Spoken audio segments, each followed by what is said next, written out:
नमस्कार दोस्तों, मेरा नाम है ऋतिक। आपका बहुत बहुत स्वागत है हमारे YouTube चैनल में। अगर आप हमारे YouTube चैनल में पहली बार आए हैं तो चैनल को सब्सक्राइब कर लें और बेल का आइकन दबा के रखें ताकि मैं जब भी वीडियोस अपलोड करूंगा तो सबसे पहले नोटिफिकेशन आपके पास जाएगा और आप मेरे द्वारा अपलोड किए गए किसी भी वीडियो को मिस नहीं करोगे।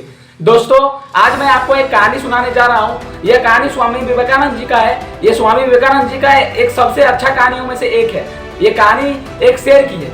शेर जो होता है ना, हाल ही में जन्म लिया होता है और अपनी मम्मी पापा के साथ वो एक पहाड़ के किनारे से अपनी गुफा में जा रहा होता है। और पहाड़ के किनारे एक बहुत ही बड़ा घना जंगल होता है जहाँ पर भेड़ों का झुंड अपना जीवन यापन कर रहा होता है। तो जब वो अपनी मम्मी पापा के साथ जा रहा होता है ना, तो पहाड़ के नीचे से एक गड्ढा आता है। तो मम्मी और पापा जब छलांग लगाती है तो बच्चे को धक्का लग जाता है, शेर के बच्चे को। अब शेर का बच्चा जो है ना, गड्ढे में गिरते हुए आकर के भेड़ों के झुंड में समा जाता है। अब भेड़ों के झुंड में जब समा जाता है तो वहां पर छोटे छोटे भेड़ भी होते हैं और बड़े बड़े भेड़ भी होते हैं और मादा भेड़ भी होते हैं, नर भेड़ भी होते हैं। तो मादा भेड़ सोचती है क्या कि ये जो बच्चा है ना, ये बच्चा अपना ही बच्चा है। भले ही इसको कुदरत ने थोड़ा अलग प्रकार से बनाया है, लेकिन है तो अपना बच्चा। और वो छोटा सा था तो नस्ल का पता भी नहीं चल रहा था कि वो शेर है कि शेर है कि भेड़ है। तो उसका धीरे धीरे टाइम के अकॉर्डिंग वहां पर पालन पोषण करने लगती है मादा भेड़।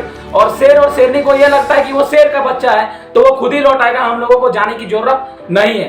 तो टाइम गुजरता जाता है। वो जो शेर जो भेड़ों के झुंड में गिरा था वो टाइम के अकॉर्डिंग बड़ा हो जाता है। और उसको इस बात का पता नहीं था कि वो शेर है, क्योंकि वो बड़ा हो रहा था भेड़ों के झुंड में। तो वो खुद को भेड़ी मान करके रखा था। जिस प्रकार कोई इंसान हिंदू धर्म में बड़ा होता है तो वो खुद को हिंदू मानता है, कोई इंसान इस्लाम में बड़ा होता है तो वो खुद को इस्लाम मानता है, कोई इंसान बिहार में बड़ा हुआ तो वो खुद को बिहारी, जैसे हम झारखंड में बड़े हुए तो हम खुद को झारखंडी।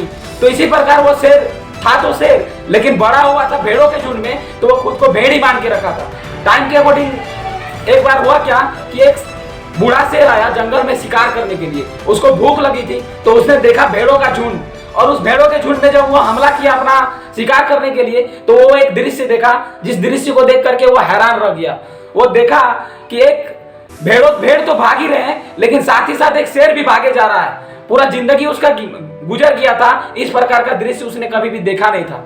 तो वो भेड़ों को पकड़ना छोड़ उस शेर के पीछे भागा। अब जब उस शेर के पीछे भागा ना, तो वो शेर जोर जोर से रोने चिल्लाने लगा कि तुम मेरे पीछे क्यों आ रहे हो, मुझे छोड़ दो ना, मैंने तुम्हारा क्या बिगाड़ा है, तुम किसी और को पकड़ो। तो वो जो बूढ़ा शेर था ना, उसको समझाता है कि अरे मूर्ख, तू क्यों भाग रहा है, तुझको तो शिकार करना चाहिए, तू क्यों भाग रहा है। तो वो शेर बोलता है कि नहीं, मुझे तुम्हारी बात नहीं सुननी है, प्लीज मुझे जाने दो, मुझे जाने दो। तो वो भेड़ों के झुंड में बड़ा हुआ था तो शेर, लेकिन उसके पास भेड़ का गुण था। और वो जो बूढ़ा था वो शेरों के झुंड में ही बड़ा हुआ था और वो शेर था तो उसके पास शेर का ही गुण था।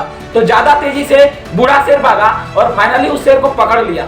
जब उस शेर को पकड़ लिया तो उसकी हालत और ज्यादा खराब हो गई। वो और रोने लगा और उसको बोलने लगा कि प्लीज मुझे छोड़ दो, मुझे जाने दो, मैंने तुम्हारा क्या बिगाड़ा है। तो वो जो शेर होता है ना, बूढ़ा शेर, उसको समझाता है कि भाई, हम लोग जंगल के राजा कहलाते हैं, हम लोग शिकार करने के लिए फेमस है, हम लोगों से लोग अलग अलग जो दूसरे जो जानवर हैं वो डरते हैं। तो तुम हम लोग भाग करके यहाँ पर हम लोगों का जाति, हम लोगों का नस्ल का नाम जो है ना वो खराब कर रहा है, तो क्यों भाग रहा है। तो वो जो शेर है, जवान था, समझाता है उसको कि सर मुझे इस बात का मतलब कोई भरोसा नहीं है। मतलब वो अपने लैंग्वेज में उसको समझाता है बूढ़े शेर को कि मैं तो शुरू से यहीं पर बड़ा हुआ हूँ, मुझे इन्हीं लोगों के बारे में पता है, मैं खुद को भेड़ी मान करके रखा हूँ, मैं भेड़ी हूँ, मुझे तुम्हारी बातों पर कोई यकीन नहीं है।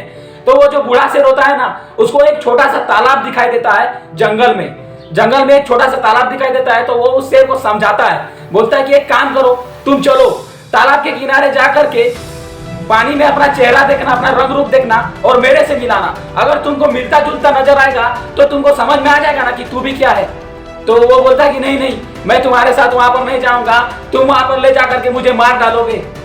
तो वो शेर बोलता है कि यार चलो ना, तुमको जाना ही पड़ेगा, हम लोग का जाति का नस्ल का सवाल है। तो काफी समझाने के बाद जो है ना, वो शेर मानने को तैयार नहीं होता है। तो फाइनली उस शेर को पकड़ लेता है वो बूढ़ा शेर और उसको घसीटते हुए लेकर के जाता है तालाब के किनारे।